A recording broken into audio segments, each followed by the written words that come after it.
On Friday, June 23, 2023, an event took place in Russia that shook the Kremlin to its core. Yevgeny Prigozhin, leader of the Wagner Group, Russia's notorious mercenary force, mutinied against Vladimir Putin. He led a march that came within 120 miles of Moscow and seized the city of Rostov-on-Don. Putin seemed to disappear over the weekend as the Wagner Group continued heading towards Moscow on its march for justice. This incident was a long time coming, but how? Why did it come to this, and what does it mean for the future of Russia's war effort in Ukraine and for Vladimir Putin personally? Let's take a look at the origins, conduct, and consequences of the June 2023 Wagner Rebellion. Russia's Wagner Group, officially called PMC Wagner, was founded in 2014. Perhaps that year is no coincidence, as it was the year that contained the seeds of the current Russian invasion of Ukraine. After the Euromaidan protests, the first Wagner Group mercenaries fought alongside Russian-backed separatists in the Donbass region of Ukraine. The mercenary unit also gained combat experience through Russia's intervention in the Syrian civil war, helping to turn the tide of the worst phase of the conflict in favor of the regime of Bashar al-Assad. The group is also known to operate in Venezuela and several African countries, with it suspected of having operations in several more. In one of them, Mali, the Wagner Group has taken over gold mines. The mercenary unit is alleged to have gotten its name from one of its leaders on the battlefield, Lieutenant Colonel Dmitry Utkin, who went by the code name Wagner. Trouble signs with Wagner were evident as soon as 2018. Early that year, Wagner mercenaries got into a firefight with American forces in Syria. The confrontation did not end well for Wagner, as they suffered about 10 KIA in American airstrikes. Wagner's activities in the incident had exposed the Russian government to risk and liability, two things which would only escalate dramatically after the invasion of Ukraine. For years, there was debate about the nature of the Wagner Group. Some experts believed it was more of a tacitly acknowledged branch of the formal Russian military than a strictly private military firm. Wagner had played an important role in the covert aspects of Russian foreign policy before the invasion of Ukraine in early 2022. It was a type beyond what a typical private military company would do. Technically, private military companies are illegal in Russia. But in April, the Russian State Duma passed a law that granted Wagner personnel official combat veteran status. On June 22, 2023, a day before the Wagner Rebellion, the Moscow Times reported that Defense Minister Shoigu legitimized more than 20 of the volunteer detachments fighting alongside the soldiers of the regular Russian army in Ukraine. This action would be influential in causing Prigozhin to lead Wagner to revolt, but more on that in a moment. The conduct of the war revealed significant splits between the Wagner Group and the regular Russian military. From the beginning of the invasion in February 2022, it was clear that things were not going well for the Russian war effort. The Russians were repulsed in Kyiv and on most other fronts, only making good progress in the southern front near Kherson and along the Sea of Azov. Having failed to take Kyiv and topple the Ukrainian government, the original pre-war objective, the conflict shifted into a grinding war of attrition in eastern Ukraine, especially in Donbass. As the war slowed and Ukraine launched its counteroffensive, dissent within the Russian military elite grew. One of the biggest dissidents in Moscow was Yevgeny Prigozhin, the leader of the Wagner Group. Prigozhin began publicly criticizing the Russian military, in particular the defense minister Sergei Shoigu, as soon as early October 2022. Then, in the midst of Ukraine's successful Kharkiv and Kherson counteroffensives, Prigozhin declared that all these bastards, the commanders of the Russian army, ought to be sent to the front barefoot with just a machine gun. Wagner units have proven some of the most effective in the Russian war effort in Ukraine, as the regular Russian army retreated in the face of advancing Russian troops last summer and fall. Wagner plugged the gap in the lines. The once secretive mercenary unit became much more open in its recruiting efforts, using billboards in Russian cities in an attempt to swell its ranks and recruits. Most notoriously in the fall of 2022, amidst Vladimir Putin's declaration of partial mobilization, Wagner began recruiting personnel from Russian prisons. The prisoners were offered a pardon in exchange for joining the mercenaries in Ukraine. These convict soldiers have been described as bait, according to Ukrainian troops who have fought against them. The former prisoners were poorly trained and equipped. Nevertheless, they kept coming forward in human wave attacks in the winter of 22-23, according to the Ukrainian troops who fought them on the battlefield. Putin has since put a stop to the recruiting of prisoners, but the efforts and criticisms showed that Wagner and its leader Prigozhin had taken a significant degree of autonomy in his actions and built up a power base around himself that could prove a thorn in Putin's side. Prigozhin's criticisms of the Russian Ministry of Defense and its leader continued into late 22 and early 23. As stalemate settled along the front and fighting centered on the Ukrainian city of Bakhmut in Donetsk Oblast, Wagner units took up the forefront of the fighting in the city itself, grinding their way forward in the face of fierce Ukrainian resistance there. According to Prigozhin, the Wagner Group led Russian forces to advance between 100 and 200 meters per day there, when Russian military doctrine dictates that advances of 30 kilometers, 19 miles per day, are the expected standards. As Wagner slowly moved forward in Bakhmut at the cost of heavy casualties, Prigozhin's criticisms of the Russian Ministry of Defense became heavier. According to him, Wagner mercenaries in Bakhmut came as volunteers and are dying so you can sit like fat cats in your luxury offices. These polemics were directed at Shoigu and Russian Chief of the General Staff Valery Gerasimov in particular. The two men were accused of being responsible for the thousands of casualties that the Wagner Group had suffered in the battle to that date. Prigozhin was playing a dangerous game with these criticisms, but in some ways they were a necessary one for the Russian war effort. He was reportedly one of the few people in the Russian elite who dared to tell Putin directly about the mistakes he had made in the war that he began. Prigozhin was also one of the people who cautioned Russia not to use nuclear weapons in retaliation for the mysterious drone attack on the Kremlin on May 3, 2023. In response to the strike, which may have come from a Ukrainian intelligence operation or have been a false flag, Prigozhin said, "We look like clowns threatening to use nuclear weapons in response to a child's drone." For a dictator who is used to being served by cronies and yes-men, it was all too clear that something would change in the once close relationship between the two. From Putin's perspective, Prigozhin had started to become too big for his britches. Yet Putin likes to play elite figures in Russia off against one another, so he continued to allow the dissension in the command structure, probably further hampering Russian effectiveness on the battlefield. As the battle for Bakhmut raged on throughout the winter and spring of 23, Prigozhin's alienation with the Kremlin continued to intensify just as strongly as the fighting for the city. On May 5th, Prigozhin accused the Russian authorities of not providing his men with enough ammunition. In a video message, he threatened to pull his troops out of action on May 10th if this supposed supply shortage was not fixed. 2 days later, Prigozhin declared that his troops were getting the ammunition they needed. Prigozhin's feud with the Russian elite continued in May when he had a spat with Chechen dictator Ramzan Kadyrov, who had once been an ally of his. Like Prigozhin, Kadyrov had been fiercely critical of the conduct of the Russian war effort in late 22 and early 23, often harshly attacking Shoigu and the Russian Ministry of Defense. However, when Prigozhin declared that Kadyrov's Chechen units could not hold the entirety of the Donetsk Oblast in Ukraine, the alliance between them frayed. At the beginning of June, it appeared that the two had buried the hatchet over a phone call, but following Wagner's uprising at the end of the month, Kadyrov declared his loyalty to Putin, saying that Prigozhin's rebellion was a vile act of betrayal. The tensions between the Wagner Group and the Russian Ministry of Defense began to turn from a simmer to a boil after the Russian capture of Bakhmut at the end of May. The battle took its toll on Wagner, as the United States Department of Defense estimated that the mercenaries had taken 30,000 casualties there, with more than half of them coming after December of 2022. The same analysis estimates that 90% of Wagner's KIAs were the convicts Prigozhin had recruited that autumn. The United Kingdom's Ministry of Defense was equally grim in its estimates, saying that the ex-cons had suffered a 50% casualty rate. The UK MOD said that in general, all of the Russian forces fighting for Bakhmut that winter were not getting proper care and were suffering atrociously from Ukrainian artillery fire. These reports came in February, 3 months before the city fell.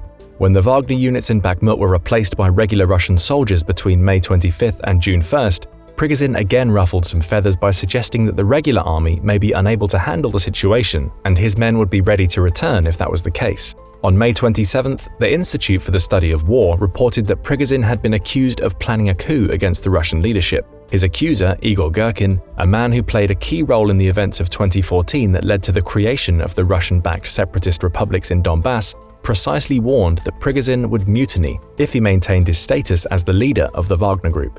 He also accused Prigozhin of violating Russian censorship laws. Prigozhin denied all of these claims. On June 13th, Putin backed the move by the Ministry of Defense to legitimize mercenary groups. This would be done by having Wagner and other irregular units sign military contracts with the Ministry of Defense with a deadline of July 1st. Prigozhin refused to adhere to this, not wanting to submit to the authority of Shoigu, but Putin insisted. This appears to have been the straw that broke the camel's back for the Wagner leader. It is notable that Prigozhin's former ally Ramzan Kadyrov signed these contracts with his group of Chechen special forces, further isolating the Wagner leader from the center of power in Moscow. 10 days after the contract confrontation, Prigozhin went full rogue against the Kremlin. He declared that the invasion of Ukraine was based on self-serving lies. Though he did not criticize Vladimir Putin himself, he again turned his ire to Defense Minister Shoigu, accusing him of initiating the war for his own benefit, deceiving Putin in the process. On the same day, he showed a video which he said was the aftermath of a missile strike from the Russian military against his troops. The Institute for the Study of War, watching the situation, reported that it could not verify the video, and it may have been made for propaganda purposes. Using this as his justification, Prigozhin declared he would march for justice for those who the Ministry of Defense had done harm.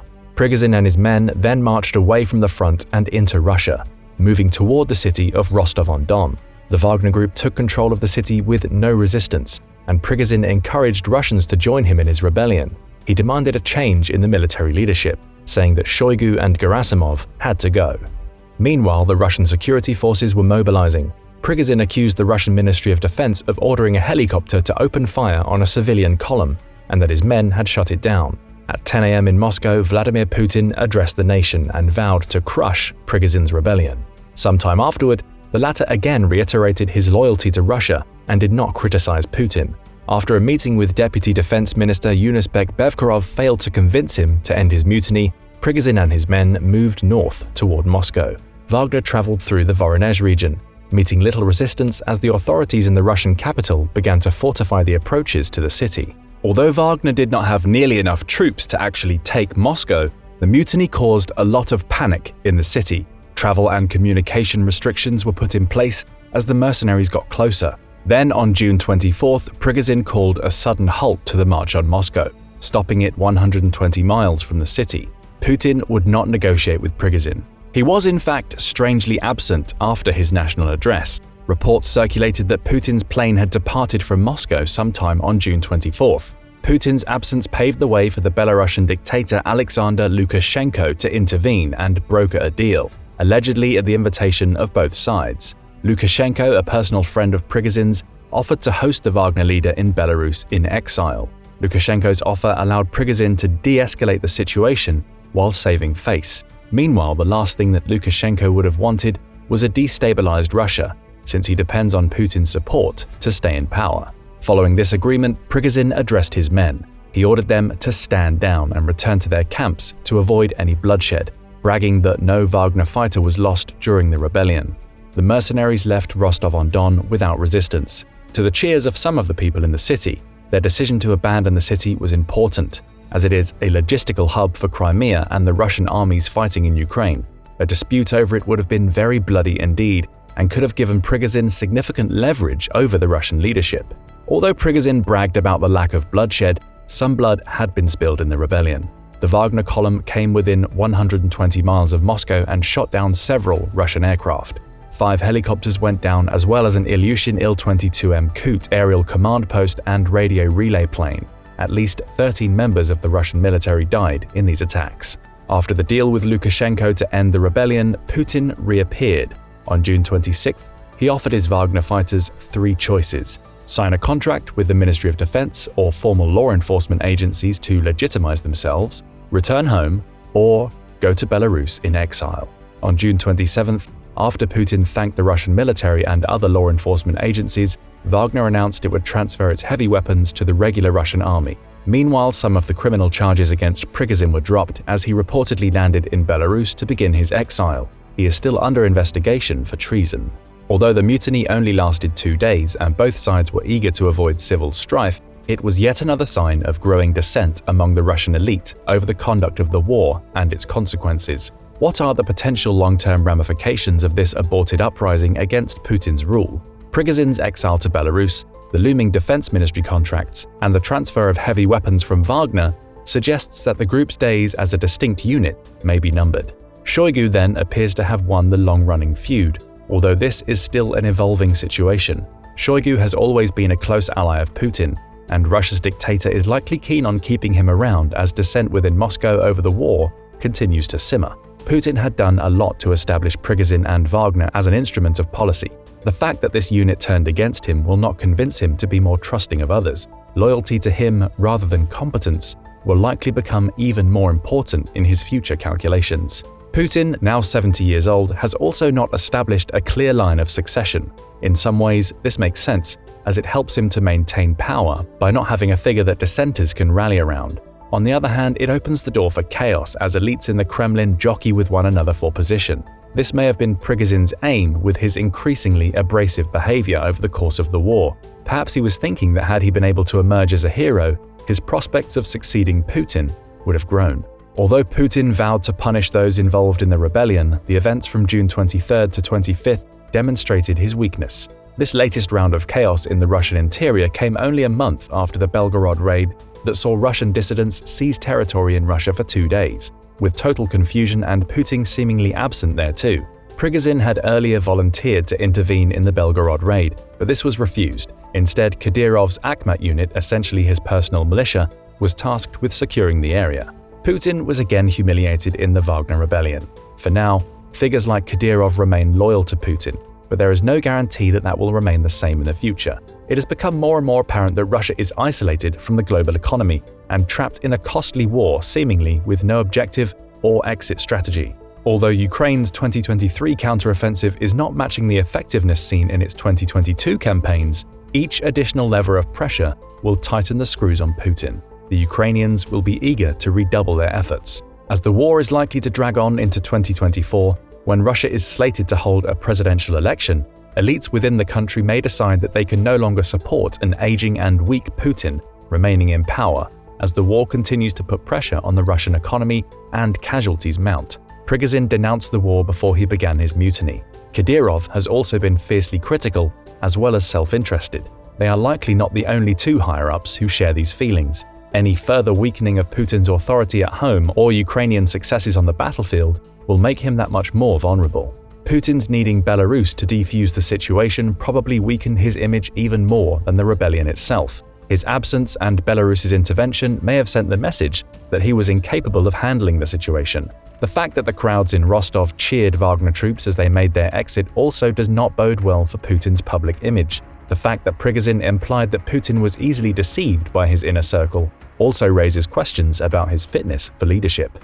Geopolitically, the instability in Russia could have grave consequences. Putin reportedly did not get what he wanted out of his meeting with Chinese dictator Xi Jinping in March. There, the two leaders reiterated their respective countries' partnership, and China offered a peace proposal that would have ended the war on more favorable terms to Russia. However, Xi refused to provide military aid to Russia, something that Putin very much wanted. While Xi is eager to undermine the US-led international order, he is apparently not so eager to back Russia to the point of losing the connections with the global economy that would follow. This decision revealed much about what he views as the likeliest outcome of the war. More internal weakness in Russia will further convince China to shy away from throwing its full support behind its more and more problematic strategic partner. Publicly, China downplayed the Wagner rebellion as being part of Russia's internal affairs. Privately, China can't be happy with the events that unfolded in Russia at the end of June. Much will depend on the events which take place on the battlefield as Ukraine's counteroffensive slowly goes on. It is also likelier that Ukraine will want to stage more attacks like the Belgorod raid to further destabilize the Russian home front, create more confusion in the Kremlin, and put more pressure on Putin. Will the Ukrainians make another attempt like that seen in May? We will need to wait and see. What is clear is that the Wagner rebellion showed that Putin's grip on power is not what it once was, a fact that US Secretary of State Antony Blinken, Ukrainian President Zelensky, and other officials around the world were keen to point out. This may cause Putin to get more desperate for something he can sell as a victory in Ukraine. He may be more willing to employ rash measures to achieve that purpose, especially as Russia's 2024 presidential election approaches. Russia may not be an actual democracy, but the coming unfree and unfair election could nevertheless be a useful opportunity for a faction to form that forces Putin out of power. It would not be the first time in Russian history that something similar has happened. A failed coup followed by regime change happened as recently as 1991, in events which led to the end of the Soviet Union, that still personally haunt Putin to this day. The Wagner rebellion must have made him wonder whether he could be next. Time will tell. But what do you think? Will the Wagner rebellion undermine Putin's authority and influence, potentially affecting his ability to remain in power? Let us know in the comments, and don't forget to subscribe for more military analysis from military experts.